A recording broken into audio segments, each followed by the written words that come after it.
we're going to go to Bo here. Bo from Georgia with 45 years clean. So I'm muting the other three. Bo, you're still unmuted, and you get to share, and then we'll go back to the question and answer after you share. So the floor is yours, Bo. Have at it. Okay, my name's Bo, and I'm an addict. And I'm used to that. Hi, Bo. Okay, creature of habit. Well, like Chet and I suppose a couple of other people on the call, when I got clean, there was no NA in Atlanta, there was no NA in Georgia, and there was no NA in the South. And over the years, you know, I always allowed that there might be some meetings that I didn't know about, but there weren't. And I had some prior experience.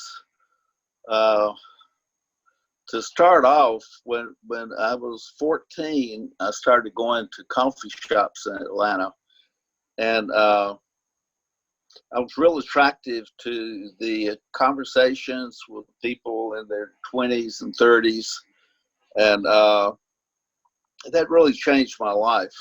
And one lady in particular, Claudia, got me to go to the Theosophical Society, so I learned a lot about Hinduism and Judaism and, you know, just a lot more. I had a couple of brushes with Christianity, and that really changed my life later on. I even made a prayer that God would give me experience so I could be of service later on. And I could waste a lot of time telling you about the progressive involvement with drugs and how that went and how that turned out. My particular hell was I had learned a lot and I knew a lot. I was a college student. I had 100 quarter hours with, you know, to graduate you had to have 140. So graduation was then reached. But my use of drugs in 1969, they didn't know anybody that knew anybody that was not high as hell all day long. And see, that affected things. And one of the things was I could no longer keep it together to go to classes. I'd had a bad motorcycle wreck, and you know, I was just kind of good for nothing. So all of those big dreams that I had when I was in my teens and my early 20s had just crashed. I mean, totally. I couldn't even hardly talk. I mean, like I say, I stayed high all the time. When I dropped acid, I didn't personality change. I was always pretty messed up. And there comes in the life of every addict worth their salt where even other drug addicts don't want to hang out with them. And I was always kind of a loving, caring, friendly guy, but I mean, you know, you're taking crystal methadone, you reach your point where you talk too much. So I definitely qualified for that. And between one thing and another, I went looking for help. And I was very active on the Strip in Atlanta. And I predicated that there was probably help somewhere. I just hadn't reached out for it. But I mean, I was very open-minded. I called Synanon up and talked to them. And so turned around the next day and flew out there and spent 3 days with Synanon. And that's when I first heard about 12 steps. And came back to Georgia, ran a nonprofit for a couple of years. And still, there was no hope for addict seeking recovery anywhere within reach, just not there. Zero. I read the Synanon book. It was a good booklet. But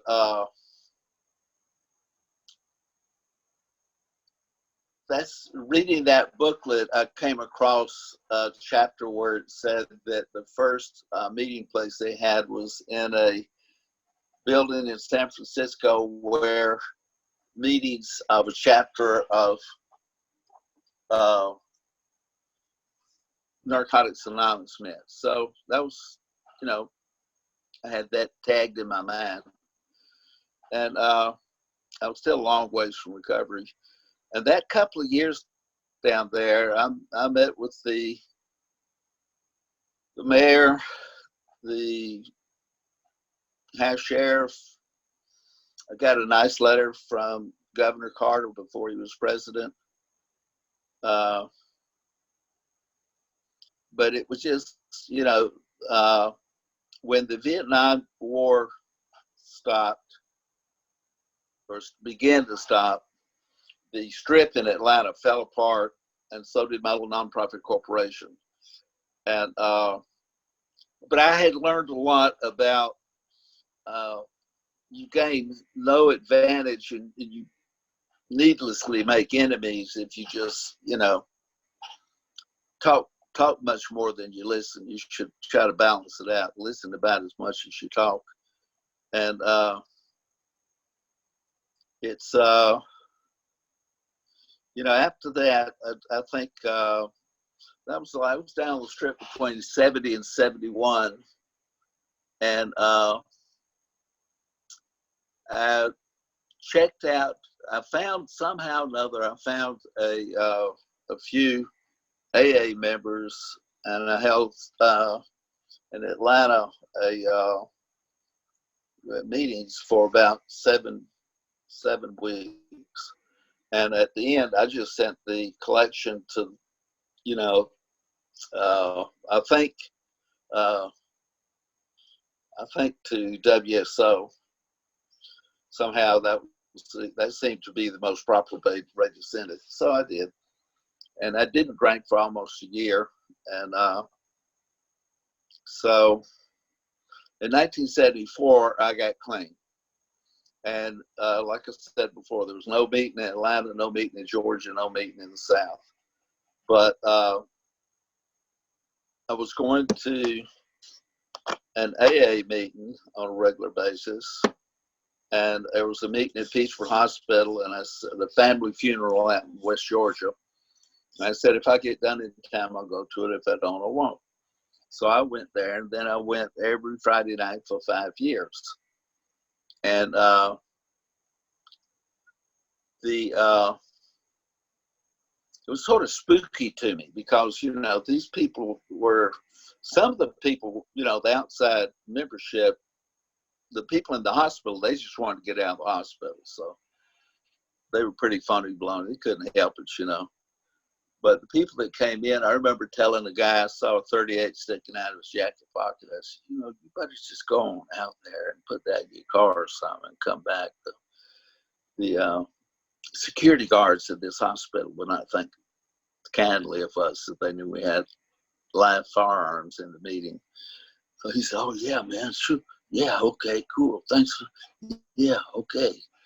And it took us a year to get the second meeting. I'm going to skim right past a whole bunch of stuff, but I definitely want to include it. I got clean in July 10th, 1974. I was sign painting so I could make good money quickly. And I had some kids, one kid at the time, I think. And let's see, I can figure that out. You know, I had a kid soon after I started going to meetings, I think. But anyway, I got divorced. I've been married and divorced a bunch of times. And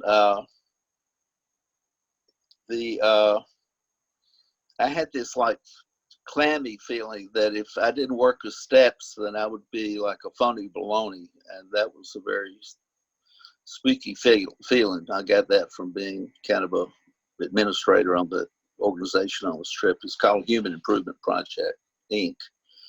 And so I worked hard on my steps, and after 3 years, we had 7 meetings a week in Atlanta, and my desire to know more just, you know, grew and grew. And I went out to San Francisco to the World Convention for the first time. And since then, I've been involved with a lot of things with the WC, the World Convention, being one of them. I attended that one in San Francisco. 3 years later, I co-chaired with Patricia McKay, and there were about 1,500 people in San Francisco, and I wandered around the halls and eventually asked the same question: who's working on our book? And I was sent down to registration. I met Jimmy Kennan and a bunch of trustees. And one of them was Greg Pierce, who was the chairman. And Jimmy said, "Hey, we got a guy here from Atlanta. Why don't you take some time? He's asking about the book." So Greg and I talked for a couple hours and went down to the cafeteria and different things. Finally went up to his room and I met his wife, Lois, and he basically, I asked him the big question: who's working on the book? And he said, nobody.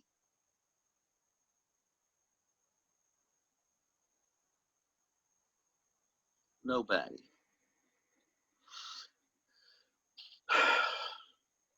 I said, well, who can work on the book? He said, well, any member. And I said, well, I'm a member. So that was a real turning point in my life. So over the next 2 years, I figured out that Greg had written the service structure, the NA3, and he kind of educated me. And we met midway between San Francisco. We met at Houston the following year. The following year, I shared it in Atlanta. So I learned the service structure, from the guy that wrote it. And his principles matched mine. I mean, along with a hell of a lot of drugs, a lot of hippies really believed in the spirit and believed that everybody was important, basically. And it was almost like virtuous, Hippies were cool people. They were good to each other, good to themselves, The side effects of the drugs, kind of eventually screwed them up, but it took some doing. And they stopped the war. Nobody ever thought to thank them. But they would put their ass and everything on the line. And to this day, I mean, I have a lot of feeling for the war victims in Southeast Asia, put it mildly. But I started going, and I had been to Theosophical Society as Atlanta's youngest hippie, so I learned a lot, and I knew the value of learning. I'd been a college student successfully, good standing, all that jazz, and so I wasn't looking to pick NA apart. I just wanted to get the lowdown. Is it for real or not? What are these steps about? Surrender and belief and turn your life and your will over. All that sounded pretty good. And the steps dealing to do with character defects and amends, they made sense. And the idea of ongoing inventory seemed great. And the idea of, prayer and meditation, that was doing that anyway. And the idea of a spiritual awakening, that really intrigued me, because heretofore I had mainly come to an opinion that you had to almost drop a nickel and go to Tibet or some Asian country to achieve any kind of real spiritual progress. And I don't feel that way anymore. You get it in NA at your meetings and at home and working with others. And in the course of my 3 years before going to San Francisco, we formed a clubhouse in Marietta called the Clubhouse of the Rising Sun. And it was a very beautiful place, and the area met there for 20 years for free. And we learned a lot. We did a lot. We had like Saturday night, you go to the 8 o'clock speaker meeting, then break at 9, and then hang out, just talk, drink coffee, and 11 with open survivors and go to 4:30 in the morning, talking about recovery and steps and stuff. And then we'd go out to the mountain nearby and pray and meditate and wait for the sun come up and get a climb up on Big Square Rock. And it really, it's really kind of a blessed time. And of course, my involvement with Greg gave me more and more information on the World Service Office and the principles of recovery.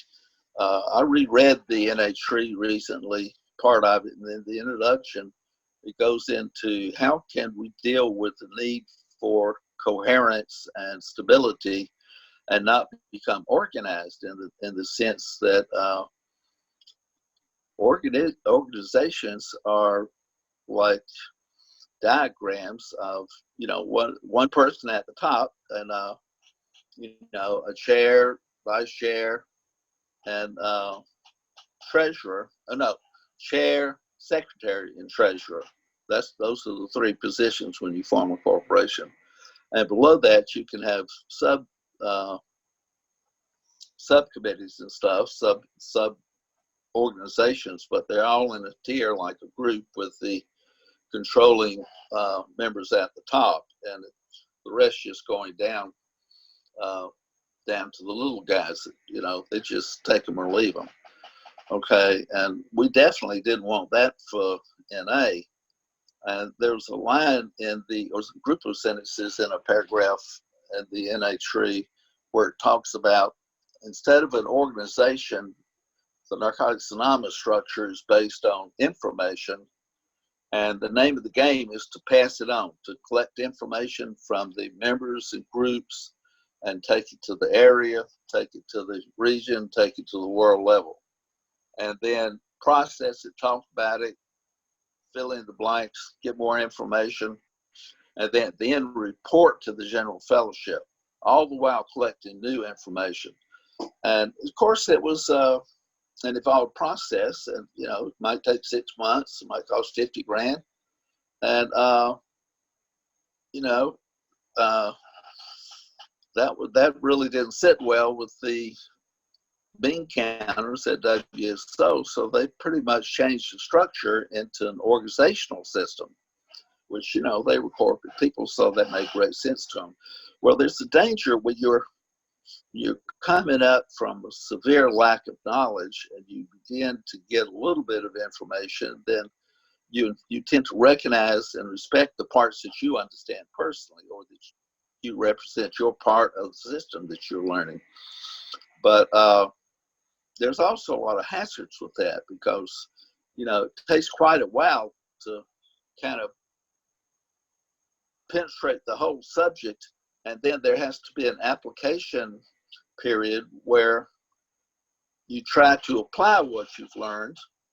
And of course, when it goes well, that's good. When it doesn't go well, it's almost like you get angry at people for not fitting into your model of what's right and what's wrong. And the tendency to punish or get punished sets in, which is really not basically supposed to be a factor in a loving, caring, spiritual fellowship. But I processed all of that. Meanwhile, working my steps, had 2 sons. By the time I was elected to chair the lit committee. And let's see, I'm watching my clock here a little bit. The lines that we said to open the first 3 conferences, there were 7 in all, and they spanned from Wichita to Lincoln to Memphis to Santa Monica to Ohio, Niles, Ohio, near Youngstown, and Miami, and then Bucks County, which is close to Philadelphia. And the time frame, the first conference was in 79, the second was in 80, the third was in Memphis, Tennessee in 81, and then the fourth was in Santa Monica in like April, May. Memphis was in February, then April, May, in Santa Monica. We definitely wanted to get a conference on the West Coast. Then Ohio, because Ohio had always been very active kind of with the literature committee and the effort. And then Miami was the sixth. There was another world convention. And the week following, we had the Six Lit Conference. And it was a lot of the same people were showing up, and the speed of action had increased significantly. Like we would get a week's work done in an afternoon and be champion at the Blit to do more. We would work 20 hours a day, like for a week. And the people were very loving and caring to one another. There were incidents. One time, a guy broke an ashtray too in Lincoln, and we told him, if you break another ashtray, you're going to have to leave. And he lasted about 15 minutes, and he smashed one. But it turned out that he turned in a about 25-page story, and it was one of the best stories that we got from the basic text. And his name was Dean from, John Wayne Airport. I forget the name of that city part of LA. But we just, one guy kept interrupting and talking out of turn, and finally the whole room, there were about 30 people in the committee at Lincoln, and I was chair, but I had, from my prior experiences, all that, I pretty much let the group handle things. And this one young lady said, sir, you have to stop talking. We're writing this book for you, but we're not going to let you stop us from writing it. And the guy got looked real surly a little bit and got up and left. Another guy rode in on a horse from the Platte River, and he'd gotten addicted in the trenches in Europe in World War II, and he couldn't read or write. He was illiterate.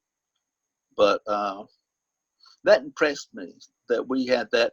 We would let newcomers in, we'd praise them. They would sort of, try to understand what we were up to. We said, this book's got to be made for you.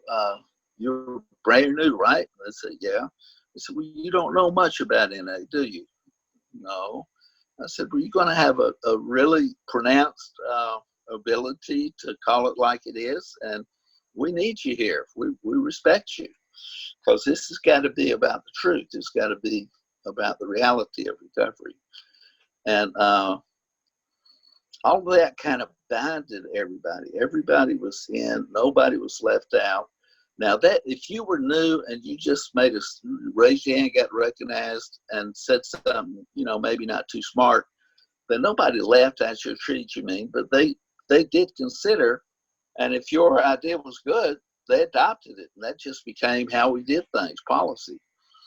And this lasted, all of those conferences that I just mentioned, Memphis, Ohio, Santa Monica, Memphis, oh shit, I'm getting confused. So all those took place in 1981. So your book was basically written in 1981, largely by the same people. A lot of people were showing up more than once. And time away from work, away from your family, away from your job, travel at your own expense, feed yourself. And,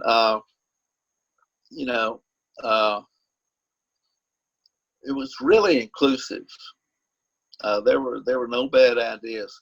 Greg was the former chair of the board of trustees, and he contributed the sixth chapter. And I heard somebody a couple of years ago criticize the basic text and Greg for one person writing the sixth chapter. Well, see, Greg was the kind of note-taking, letter-keeping and responding minutes.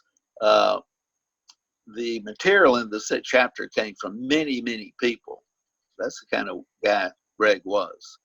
And he would sort of synthesize it on different topics. So it wasn't written by just one person.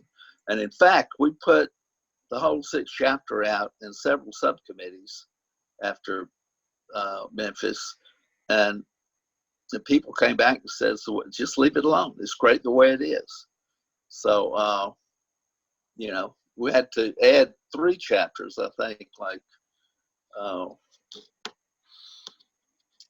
anyway, I don't want to get lost in details. I want to give y'all a decent overview. So nobody messed with us. I mean, the office or board of trustees, nobody messed with us. You know, the world stepped aside for the man who knows where it's going.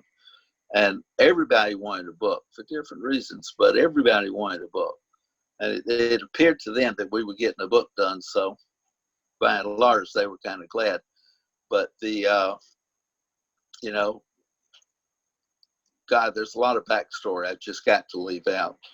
So between the basic text and the Rising Sun, I learned yet more about administration and coherent organizations that are not dictatorships. You know,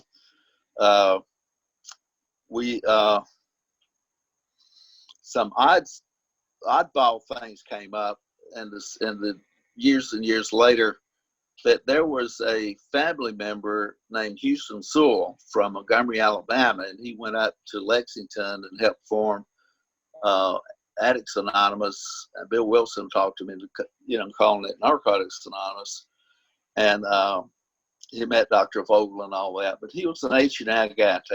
He didn't go to the big parties and carry on with Dr. Vogel or his high-powered buddies, but he did play a vital role. And a lot of addicts, like Danny Carlson and, you know, some famous writers, they all went to Narco Farm to get their habits down. And so that kind of plays a role. I was floored when I found out that Houston's last name was the same as mine. But I made some notes here. Interestingly, the basic text people that wrote the basic text were never exactly thanked. You know, if they thanked us anytime that I missed something, that's possible. But they weren't grateful. They looked at us like the enemy, and the office people wanted to be paid to do what we had done for free. And there's a difference between cutting somebody's lawn for $20 or $50 or whatever, and you know, doing things that money can't buy. We did things that money can't buy. That's the difference. And we made our own rules. We said no byline, so it's not the basic text of NA by Joe, Millie, and George. It's the basic text of Narcotics Anonymous written by the members, for the members. And we didn't want any recompense. We spent a lot of money. I mean, you know, probably up to 50 grand and more per participant. But we didn't want money. We want our people to stop dying, to live longer and live better. That was the unifying principle. And my attitude personally made me profoundly curious to see in writing for the first time what the members had experienced about this step and that step, and about this stage of recovery and that stage. Who helped them? Who did they help? And kind of like Chet painted a picture of it. I mean, the pendulum could swing viciously without notice both ways. I mean, you could be golden one day, you could be just a scuzz the next. Because people, most of the conflicts that if you haven't already found out about them, that you're going to find out, people get so balled up, angry and stuff. It's all about different information bases. If one knows this, they kind of cooled out. If the other one got it in a slightly different way, or a very different way. They're angry. You see, that's only one reason why people don't get angry. They're either very informed and peaceful, or they just don't care. So you see people conflicting, take notes. Use your noggin. Pray be used as an instrument. And the end outcome is everybody becomes informed. And they go around and find some other thing to keep busy with. But in our case, we have the 12-step. And when you experience a spiritual awakening, some very good things happen to you. You become a lot more calm. You learn how to ask better questions more quickly. And you look for ways to help. Because basically, we want our members to calm down, not so that they'll shut up and stop asking questions. No, but so they'll be in the know and they can start putting their information to work, helping others, dealing with group problems. And it's taken us 40 years to get where we're at today. We didn't have these resources. We didn't have people that owned their own house and had, $20,000 or $50,000 in the bank. We just didn't have them.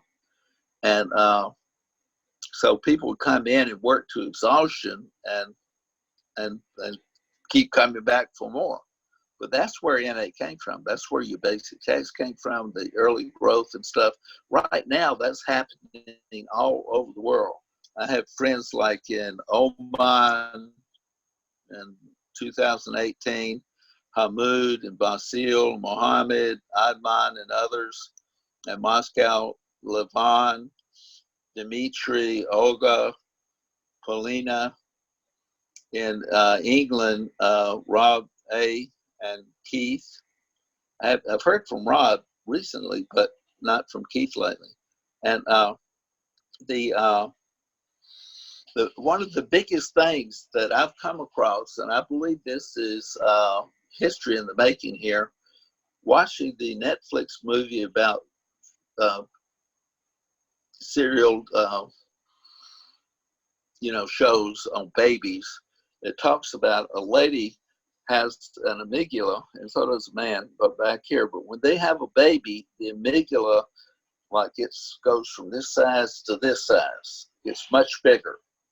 Okay, a man has the same thing, but it goes from this size to this size. Unless the wife gets killed or runs away or whatever, and the father becomes the primary caregiver, in which case the father's amygdala gets big like a woman's, and it stays that way for the rest of their life. It's almost like human beings have a compartment inside of their brain that expands to allow for the care and well-being of somebody else, a little bitty guy, a little bitty gal. I think that's remarkable because years ago, I read some YouTube stuff on how London cab drivers have to go through 2 years of schooling to pass the test before they could get a license to drive a cab in London.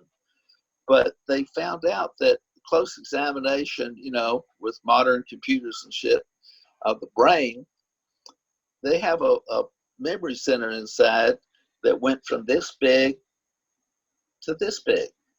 I mean, like from a cubic half inch to a cubic inch, which is 9 times bigger in that 2-year period as a result of learning.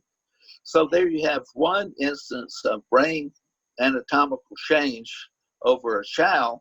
You have another just over learning when those people learn.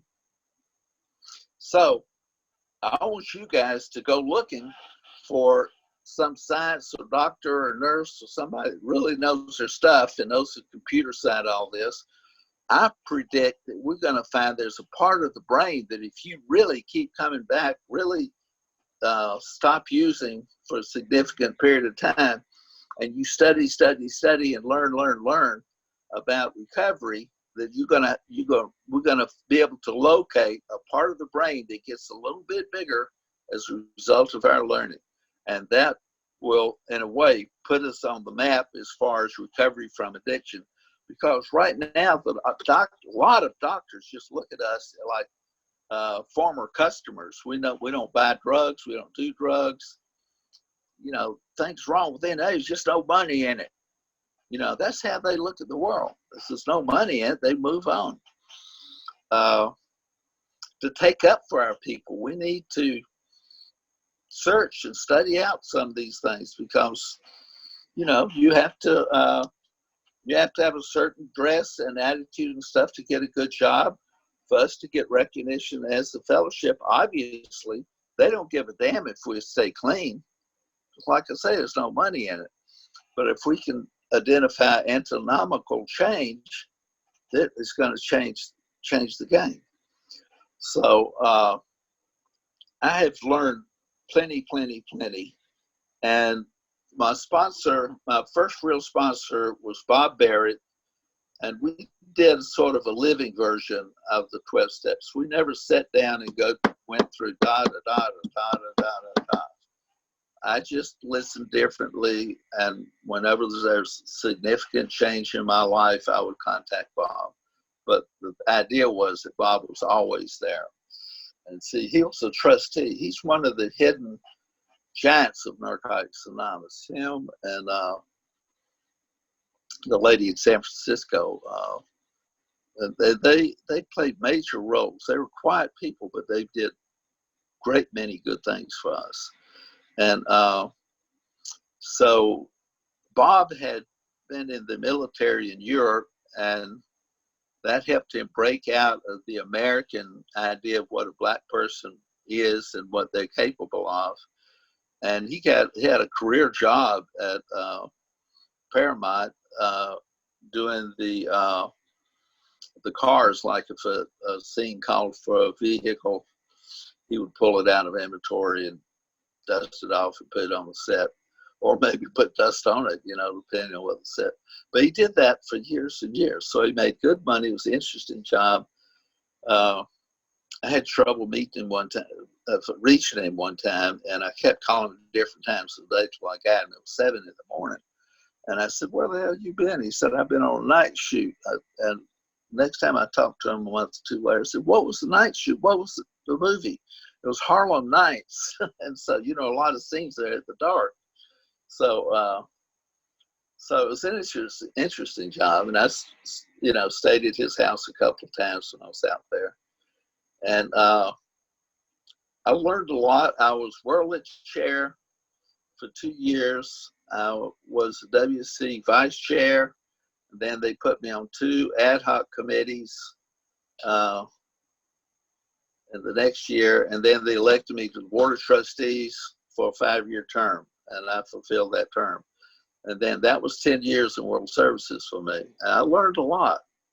And I got to help people. You know, I remember a lady and her daughter planned a NA picnic. And suddenly these outsiders showed up. They were AA members. And they said, "We represent AA, NA in Illinois, and we're going to run this picnic." So they contacted World Services, because sometimes, you know, they had learned about, you know, you can call the trustees for help.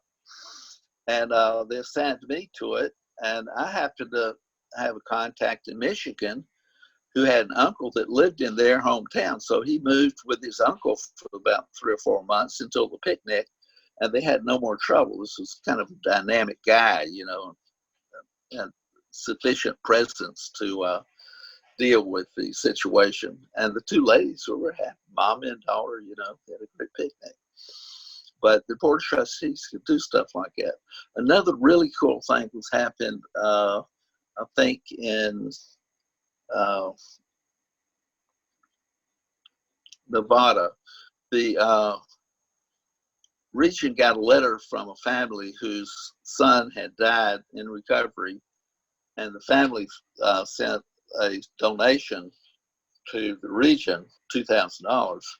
And they said, "We're not suspicious or anything, but there's been no acknowledgement. Did y'all actually receive that money or not?" And the region said, "No." And after a little investigation, they found that the chairperson had given the key to the P.O. box to somebody that was fairly new, and they had created another account, the name of the region, and they spent all the money putting their arm. And the reason I'm telling you that is the Nevada region gave the $2,000 back to the people, and I don't know if they punished or got any of the money back from the member, but they did the right thing on principle, and it was absolutely no accident. So you know, that's gonna have to be. You know, I've had like 45 years doing this kind of stuff. A lot of people, when they say they're printing books, are talking. They're talking about, you know, like baby blues and baby this, that, and the other, baby gray. And I think all that stuff's super. You know, it's not my cup of tea. But see, I've written some books since I got off the board of trustees. And one book is the NA Way of Life book, and I started it back in '89. And it probably was one reason I wasn't renewed as a trustee.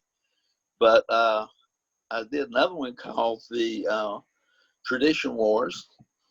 And then just a few years ago, I did an update of the gray book and the standard book size, which is, you know, like 8.5 by 4.5.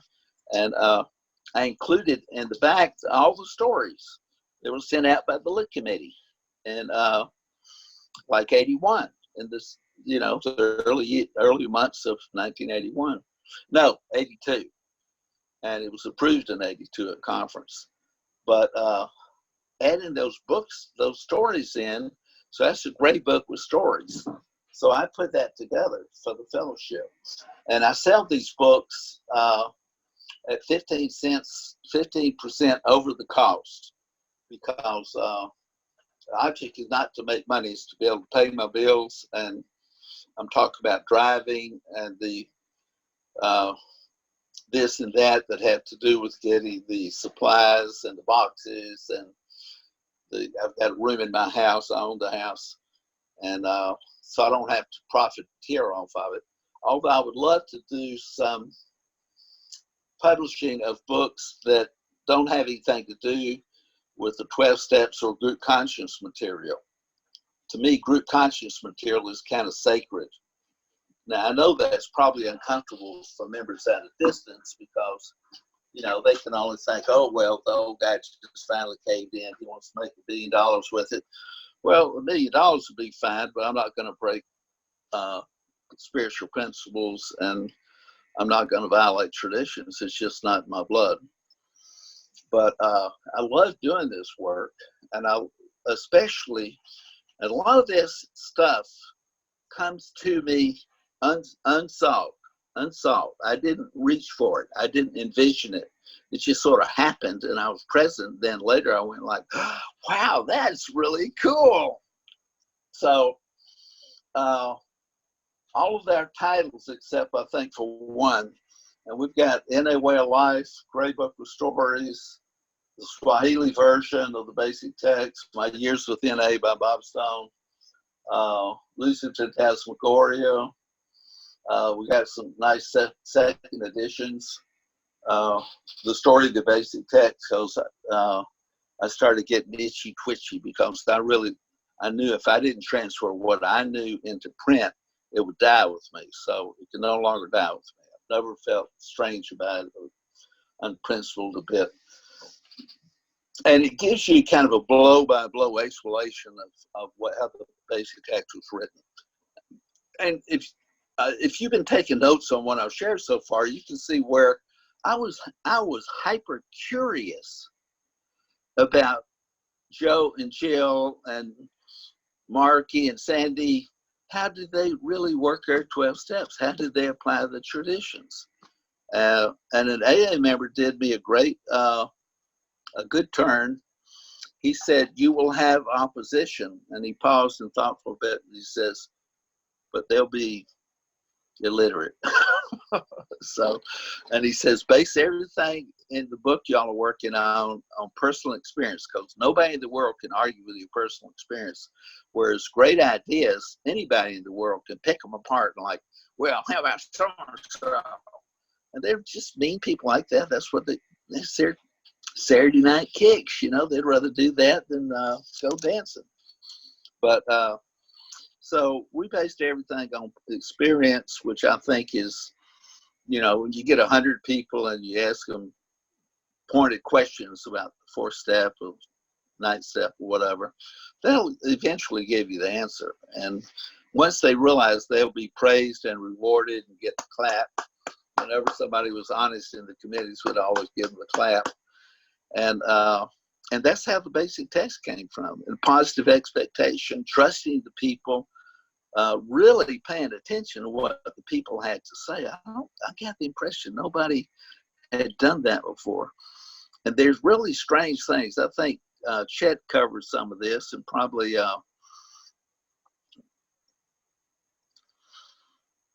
Vito and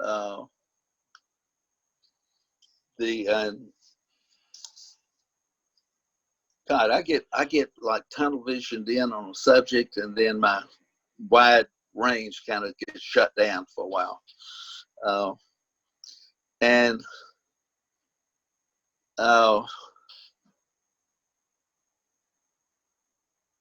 some very strange negative things happened, like Chet getting thrown out of a group that he had helped start. Or he brought in fried chicken, and they said, you just can't, you don't even belong here. It's kind of, you know, run him off. So, and Antoinette. But the strange thing in our case, like I say, the world steps aside from the man that knows where he's going. And so everybody supported getting a basic text. But you know, they forgot to thank us. They forgot to thank us. Something as simple as that. And, you know, I'm all right. I hope you can tell. I mean, my youngest son turned 6 the other day, and my oldest son's 8, grandson, I mean. And I'm real good terms with my sons and daughter-in-laws. Mom and died in January, but she died in her sleep, you know. And everybody's going to go. So that's one of the better ways to go. No pain, no meds. And she was 93 years old. I mean, where do you go when you're 93? But it did kind of hit me like a ton of bricks. But, you know, I'm somewhat mental, you know, when I process things meticulously. I try to. And I see things coming together. I see people are dissatisfied with a few things, and I think there's going to be some corrections. I think something called the NA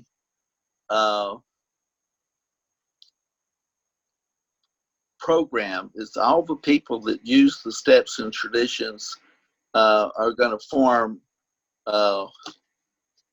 like with no elections. Everybody's included. It's kind of based on the NA way of life idea. But if we have any trouble in the future with our World Service units, these are the people that are going to straighten it out, the NA Society. And I think that'll work. And especially important right now is, you know, we're going to extend our new service structure worldwide, including everybody. I love doing Naselton because all of our titles go free digital downloads to every country in the world. And the NA Way of Life book and Tradition Wars, they're both 900-page books, and they go free for keystroke in 103 languages worldwide. Talk about an old dream. I didn't even know something like that could happen to us, but it did. It's been now for a while now. And so I'm just happy as a duck in water. And I don't particularly believe in the influenza panic. I don't mind washing my hands or avoiding contact, although that seems kind of rude and nasty.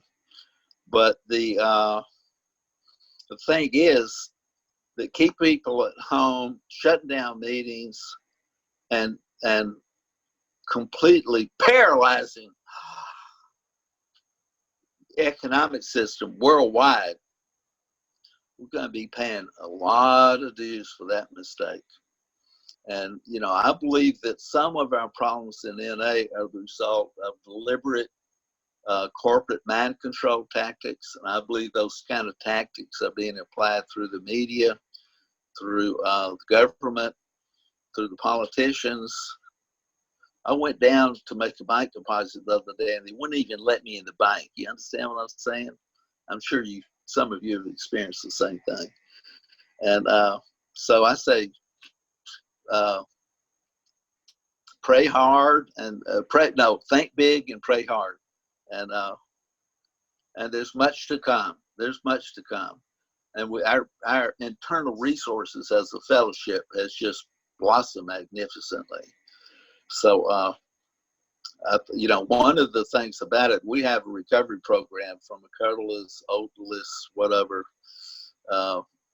drug addiction thing. And so dealing with the virus and going over from face-to-face meetings to Zoom meetings, who knows? Maybe there's a blessing in that we can't yet see.